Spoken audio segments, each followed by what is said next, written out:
Well, thank you again for the kind invitation to your meeting. Again, I wish I could be there in person, but we're in a difficult world, of course, right now with the COVID situation. But I do look forward to seeing as many of my good friends from Mexico, perhaps later on this year. So in this presentation, we'll talk about the complications of ureteroscopy. Complications are always, of course, important, trying to prevent and avoid and ultimately treat. And even in the best of hands, complications can happen. So it's a good opportunity to review this. And it's particularly important when we think about ureteroscopy and the trends really that are happening around the world. So this is from a population database here in my province of Ontario, Canada. And the blue line is the trend over the last 20 to 25 years in shockwave lithotripsy. So we've seen a significant decline in the use of shockwave and a parallel increase in the number of ureteroscopies being done. And this same trend can be seen really in data from throughout the world, the UK, Australia, Germany, take your pick. And I'm sure it's the same in Mexico. So important to know about the complications, since ureteroscopy is now one of the most common urologic procedures after things like cystoscopy and vasectomy. Ureteroscopy is almost at the top of the list.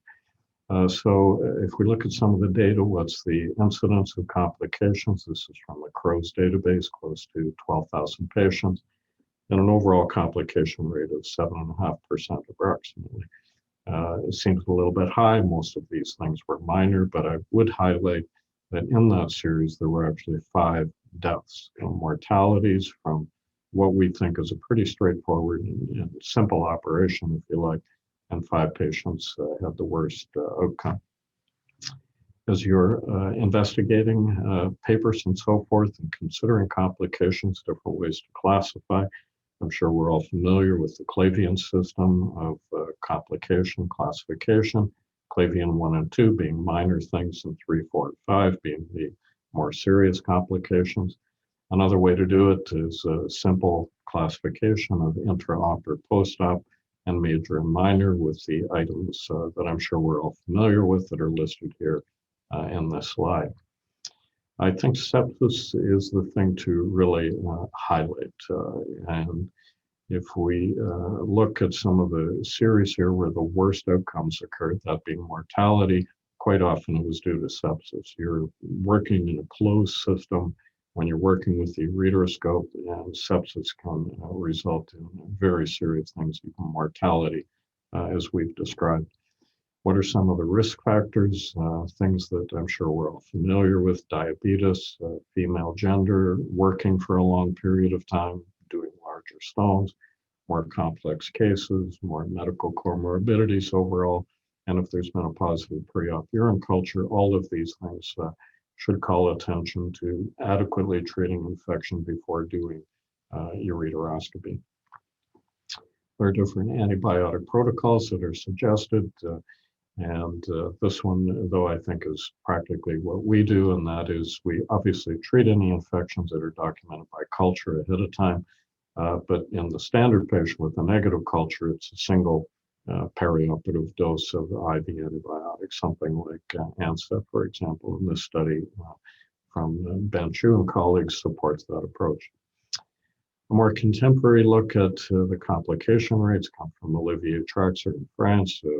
Individual has perhaps propelled ureteroscopy forward more than anybody else recently.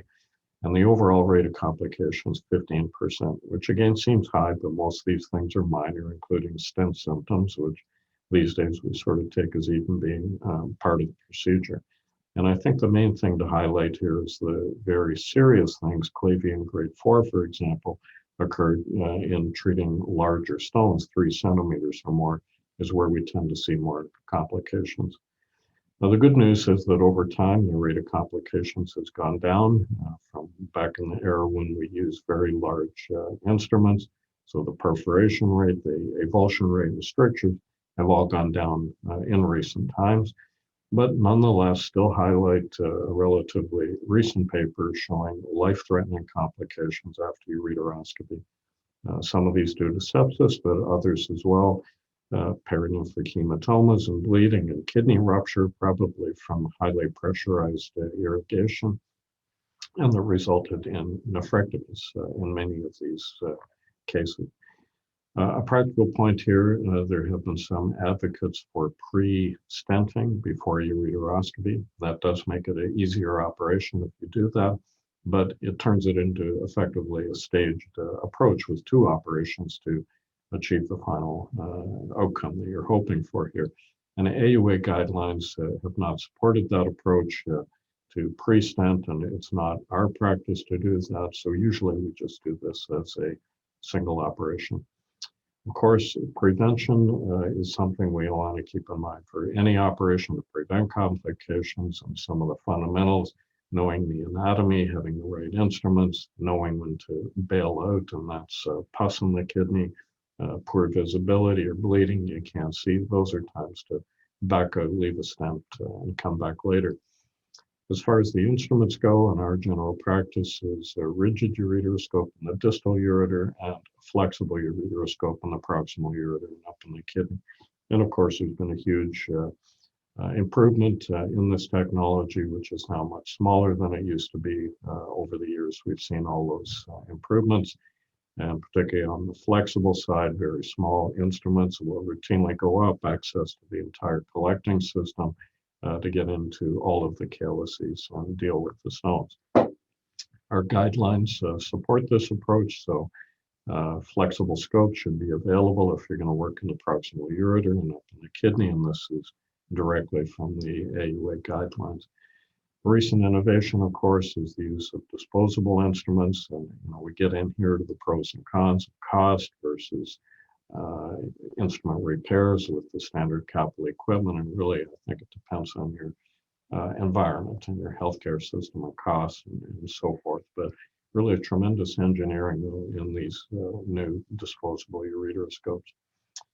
As far as lithotripters go, the standard still worldwide is the holmium laser. We were very fortunate many years ago to treat the first series of humans with the holmium laser. This is way back in the early 1990s, and still today it would be regarded as the standard and very safe lithotripsy modality.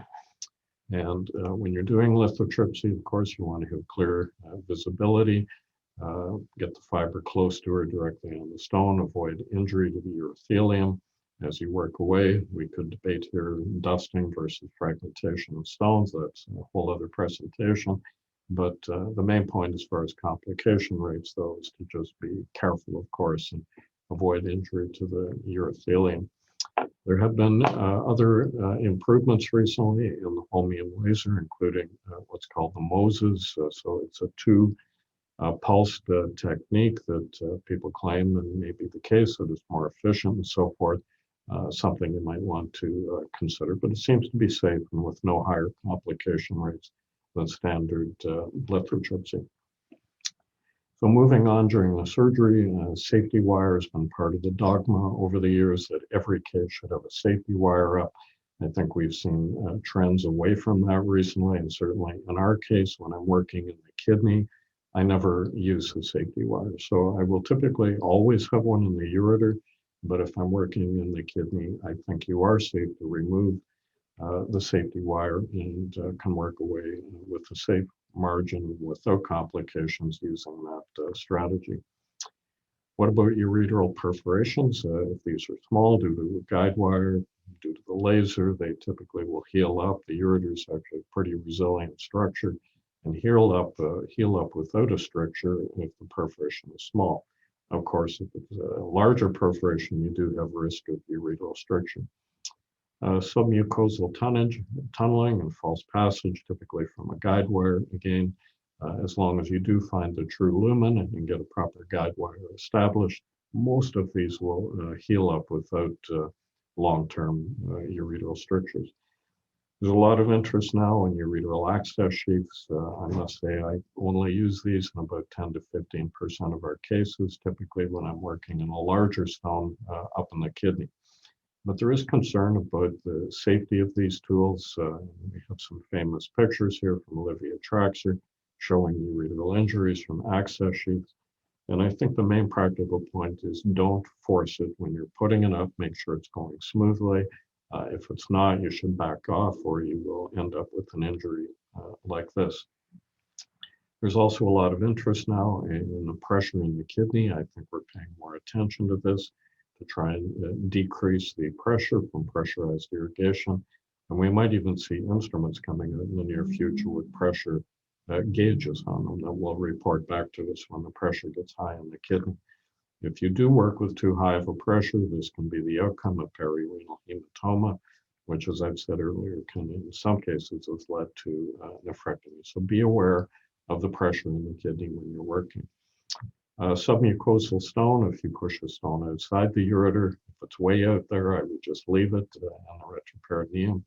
The main point here, if it is in the wall of the ureter, you really want to get that cleared out, or it's a setup for a ureteral stricture afterwards. Avulsion is our most dreaded complication. Fortunately, we're seeing much less of this these days. The usual setup for it is basketing a stone in the proximal ureter. So you should not do that. Do not basket stones in the proximal ureter. You should just fragment them instead, and that will keep you out of trouble and avoiding this dreadful complication. And I'll just highlight here in the conclusion at the end, sometimes equipment can let us down as well. Modern medical equipment is just great, but things can go wrong even in the best of hands. And in this particular case that I'm showing here, a pelvic kidney harboring a stone, and we've got a flexible ureteroscope up, fragmented the stone without difficulty, and then the scope actually became stuck in the patient, in the kidney. We couldn't get it out despite all efforts to try and get that instrument out of the patient. It included chopping it off at the urethra to try and get this instrument removed. That's what it looked like afterwards, a $20,000 piece of equipment destroyed. And this is how we had to salvage that case with open surgery immediately. You can see there the pelvic kidney with the scope that had to be extracted antegrade. So even with what we think is perfect medical technology, bad things can happen and things can go wrong. And I've now heard of numerous other cases actually similar to my case of this retained ureteroscope happening throughout the world. A couple of final comments. Most of the morbidity, not really a complication we would call it, but morbidity symptoms after ureteroscopy are related to stents. And we're all familiar with various symptoms, dysuria, frequency, flank pain that occur due to stents. We conducted the first randomized trial to look at getting rid of stents in certain patients. When things go well, no perforation, stone is well fragmented, you think there would be good drainage from the kidney, that you can go ahead and not leave a stent in every single patient with ureteroscopy. There's been numerous studies that have now shown the same thing, and it's now part of our guidelines as shown here in AUA guidelines. So I think in some of these routine cases, and I would say it's around perhaps 15 to 20% of ureteroscopies in our hands, you can get away without a stent. If you do leave a stent, a practical point is alpha blockers can be quite useful to treat those symptoms in patients with a lot of stent symptoms. The final outcome here of any very bad thing that might happen is, of course, a ureteral stricture. We want to avoid these at all costs, of course, but occasionally it's going to happen. Most of them, fortunately, can be managed endourologically, but if not, then these patients will need either an open reconstruction or even something such as a auto transplant. So I'll finish there. I hope I've given you some practical points on how to prevent and treat complications. I'll just finish off here by saying and encouraging people to think about membership in AUA. We have many members from Mexico. The CMUN has been a great supporter of the AUA, and we've had a great collaboration with the Mexican Urology Society. So I'd encourage you to join if you're not a member, and I think you'll see it to be of great benefit. So thank you again for your attention, and I hope to see as many of you as possible at upcoming meetings. Thank you very much.